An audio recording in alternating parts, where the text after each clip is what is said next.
नमस्कार, मैं हूं अंकुर और आप देख रहे हैं सत्य हिंदी। सत्य हिंदी के बुलेटिन में एक नजर अब तक की सुर्खियों पर। छत्तीसगढ़ के रायपुर में चल रहे कांग्रेस के 85वें पूर्ण अधिवेशन के दूसरे दिन कांग्रेस की पूर्व अध्यक्ष सोनिया गांधी ने मोदी सरकार पर जमकर निशाना साधा। सोनिया गांधी ने कहा कि केंद्र सरकार और आरएसएस ने सभी स्वायत्त एजेंसियों पर कब्जा कर लिया है। पीएम मोदी देश के लिए नहीं, अपने मित्रों के लिए सत्ता चला रहे हैं। सोनिया गांधी ने कहा कि हमें भाजपा शासन से सख्ती से निपटना होगा और लोगों तक अपनी पहुंच बढ़ानी होगी ताकि अपने संदेश स्पष्टता के साथ दिए जा सकें। सोनिया ने आगे कहा कि भाजपा नफरत की आग में घी डालने का काम कर रही है और अल्पसंख्यकों, महिलाओं, दलितों, आदिवासियों को निशाना बना रही है। कांग्रेस नेता ने इसी के साथ कहा, ये समय पार्टी और देश के लिए चुनौतीपूर्ण है क्योंकि भाजपा ने हर संस्थान पर कब्जा कर लिया है।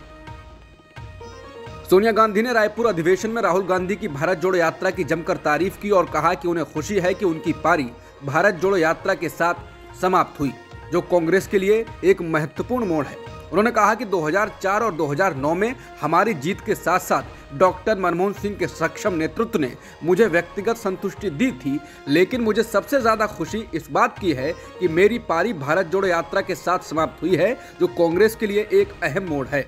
अपने भाषण में सोनिया गांधी ने राहुल गांधी की तारीफ की। उन्होंने कहा कि राहुल के नेतृत्व में भारत जोड़ो यात्रा ने बहुत अच्छा काम किया। सोनिया ने कहा कि जिस तरह से राहुल ने इस यात्रा में लोगों के पास पहुंचकर उनकी समस्याओं को सुना, वो काबिले तारीफ है। वहीं सोनिया के भाषण और पारी समाप्त वाली बात से कहा जा रहा है कि पार्टी को अब नए नेतृत्व को संभालना है, वो अब राजनीतिक रूप से विदा ले रही हैं।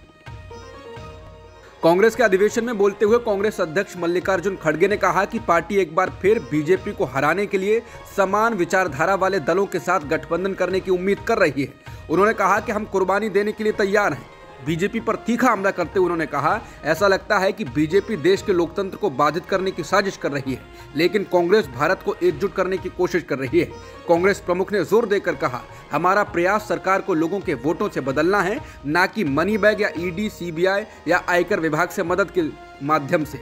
उन्होंने कहा कि दिल्ली में सत्ता गरीब विरोधी है क्योंकि वो गरीबों पर हमला कर रहे हैं। इस दौरान उन्होंने भारत जोड़ो यात्रा शुरू करने के लिए पार्टी नेता राहुल गांधी और 22 साल तक पार्टी का नेतृत्व करने के लिए पूर्व अध्यक्ष सोनिया गांधी को धन्यवाद भी किया। कांग्रेस महाधिवेशन में पार्टी प्रमुख मल्लिकार्जुन खड़गे ने कहा कि देश में गरीबों, आदिवासियों पर अत्याचार बढ़ रहे हैं, लेकिन कोई सुनवाई नहीं होती। वोट लेने के लिए पिछड़ों की बात करते हैं, लेकिन भूल जाते हैं कि सरकारी कंपनियों को बेचने से पिछड़ों की नौकरी भी खत्म हो रही है। उन्होंने कहा कि चीन के अतिक्रमण पर घुटने टेक दिए, हम भारत की सेना के साथ खड़े हैं। सेना बहादुर है, सरकार विफल है। खड़गे ने कहा कि पीएम कहते हैं कि कोई घुसा नहीं है, विदेश मंत्री कहते हैं कि हम चीन से लड़ नहीं सकते क्योंकि वो बड़ी अर्थव्यवस्था है। उन्होंने कहा कि चीन से जमीन छीनकर अप्रैल 2020 की स्थिति वापस दिलाएंगे, तभी समझेंगे कि आपकी छाती 56 इंच की है। बिहार के डिप्टी सीएम तेजस्वी यादव ने केंद्रीय गृह मंत्री और बीजेपी नेता अमित शाह पर निशाना साधा और कहा कि अमित शाह बार बार बिहार आ रहे हैं क्योंकि उन्हें 2024 के लोकसभा चुनाव में सीटों के नुकसान होने का डर है। तेजस्वी यादव ने कहा कि अमित शाह आज यहाँ आ रहे हैं तो वो बताएं कि बजट में उन्होंने बिहार को क्यों ठगा और इस बजट से बिहार को क्या मिला। बता दें, अमित शाह शनिवार को बिहार के उत्तरी पश्चिमी इलाके के वाल्मीकि नगर लोकसभा क्षेत्र में लौरिया में एक जनसभा को संबोधित करने वाले हैं। इस संबंध में ही तेजस्वी यादव ने हमला बोला। बता दें, हाल ही में जदयू से उपेंद्र कुशवाहा ने नाता तोड़ लिया है, इसके पीछे भी बीजेपी को ही बताया जा रहा है। जानकारों का कहना है कि लोकसभा चुनाव 2024 के लिए बीजेपी इस बार बिहार में खास तैयारी कर रही है, क्योंकि नीतीश और तेजस्वी साथ में हैं तो बीजेपी की मुश्किलें बढ़ गई हैं। प्रयागराज में शुक्रवार को बमबारी, गोलीबारी और हत्या में आपराधिक इतिहास वाले अतीक अहमद का नाम सामने आया है। अतीक अहमद इलाहाबाद पश्चिम सीट से विधायक रहे हैं और इस समय अहमदाबाद जेल में बंद हैं। उन पर यूपी पुलिस गैंगस्टर एक्ट में कार्रवाई कर चुकी है। ताजा घटना का संबंध पूर्व बीएसपी विधायक राजू पाल की 2005 में की गई हत्या से है। राजू पाल की हत्या के गवाह उमेश पाल को कल शुक्रवार को गोलियों से उड़ा दिया गया। इस आरोप में पुलिस ने अतीक अहमद के 2 बेटों सहित 5 लोगों को गिरफ्तार किया है, लेकिन एफआईआर में नाम अतीक अहमद का भी आया है। इलाहाबाद में शुक्रवार की घटना कई सीसीटीवी कैमरों में कैद हो गई है।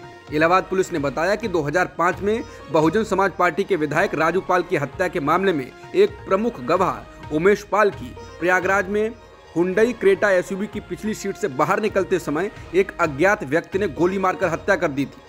बता दें, अतीक अहमद पर अक्टूबर 2022 में राजू पाल की हत्या का आरोप तय हुआ था। उसके बाद गवाहों के बयान होने थे उसमें उमेश पाल की गवाही सबसे अहम थी। उमेश पाल इन दिनों बीजेपी में था। बहरहाल यूपी पुलिस और केंद्रीय एजेंसियां लंबे समय से जेल में बंद बाहुबली नेता अतीक अहमद पर कार्रवाई कर रही हैं। उत्तर प्रदेश विधानसभा में मुख्यमंत्री योगी आदित्यनाथ ने प्रयागराज कांड पर सख्त प्रतिक्रिया दी। उन्होंने कहा, ये जो अपराधी और माफिया हैं, आखिर ये पाले किसके द्वारा गए हैं? क्या ये सच नहीं है कि जिसके खिलाफ एफआईआर दर्ज है उन्हें समाजवादी पार्टी ने सांसद बनाया था? आप अपराधी को पालेंगे और उसके बाद आप तमाशा बनाते हैं। हम इस माफिया को मिट्टी में मिला देंगे। योगी ने कहा कि 2009 में उस माफिया को सांसद बनाने का कुख्यात काम इन्हीं लोगों ने किया था। ये लोग चोरी और सीना चोरी का काम कर रहे हैं। माफिया कोई भी हो, सरकार की जीरो टॉलरेंस की नीति है। उन माफिया को मिट्टी में मिलाने का काम सरकार करेगी। चोरी और सीना चोरी का काम नहीं चलेगा। इस दौरान पूर्व मुख्यमंत्री अखिलेश यादव और योगी आदित्यनाथ के बीच तीखी बहस भी हुई।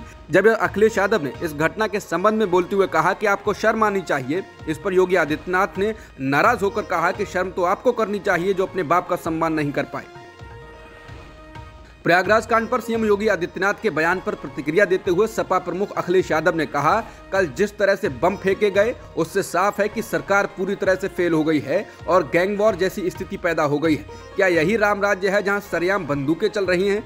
पुलिस पूरी तरह विफल है और इसके लिए बीजेपी जिम्मेदार है। बता दें, उमेश पाल की शुक्रवार को उनके प्रयागराज स्थित आवास के बाहर गोली मारकर हत्या कर दी गई। उनके एक गनर जो गोलीबारी में घायल हुआ था कि बाद में अस्पताल में मौत हो गई। पुलिस के मुताबिक हमलावर लगातार उमेश पाल की कार का पीछा कर रहे थे और उनके बैग में देसी बम लेकर आए थे। एक वीडियो क्लिप में एक आरोपी को अपने बैग से बम निकालकर उमेश पाल पर फेंकते हुए देखा जा सकता है। पंजाब में विपक्ष के नेता प्रताप सिंह बाजवा ने राज्य में कानून व्यवस्था के पूरी तरह चरमरा जाने पर गंभीर चिंता व्यक्त की है। उन्होंने कहा कि अगर हथियारों से लैस लोगों का एक समूह थाने का घेराव कर सकता है तो ये काफी चिंताजनक है। उन्होंने कहा कि एक ओर जहां मुख्यमंत्री भगवंत मान वैश्विक कॉरपोरेट को लुभाने के लिए इन्वेस्टर समिट का आयोजन कर रहे थे, वहीं दूसरी ओर पुलिस को अपनी जान बचाने के लिए भागना पड़ा क्योंकि कुछ लोग अपने सहयोगी को छुड़ाने के लिए उन पर हमला कर रहे थे। बता दें, खालिस्तान समर्थक अमृतपाल सिंह के कारण पिछले कुछ दिनों से पंजाब चर्चा में है। उसके समर्थकों ने अपने सहयोगी को छुड़ाने के लिए थाने पर हमला कर दिया था। दरअसल पंजाब में इस वक्त दो ही नाम गूंज रहे हैं, एक है अमृतपाल सिंह खालसा और दूसरा है वारिस पंजाब दे। पंजाब से लेकर केंद्र तक की जांच एजेंसियों के हाथ खाली हैं। अब अमृतपाल और वारिस पंजाब दे संगठन का डोजिया तैयार किया जा रहा है, लेकिन खालिस्तान की मांग पंजाब को पुराने दौर में ले आई है। अभी जब पंजाब का किसान न्यूनतम समर्थन मूल्य यानी एमएसपी के लिए लड़ रहा था और पंजाब से आकर दिल्ली के बॉर्डर पर बैठ गया था तो पंजाब के संघर्ष को याद किया जा रहा था, लेकिन उसी किसान को अब अमृतपाल सिंह खालसा और वारिस पंजाब दे की तरफ धकेल दिया गया है। इसके बाद देश में पंजाब को लेकर चिंताएं बढ़ गई हैं। अब तक की खबरों में इतना ही। बाकी खबरों के लिए बने रह सकते हैं आप सत्य हिंदी के साथ।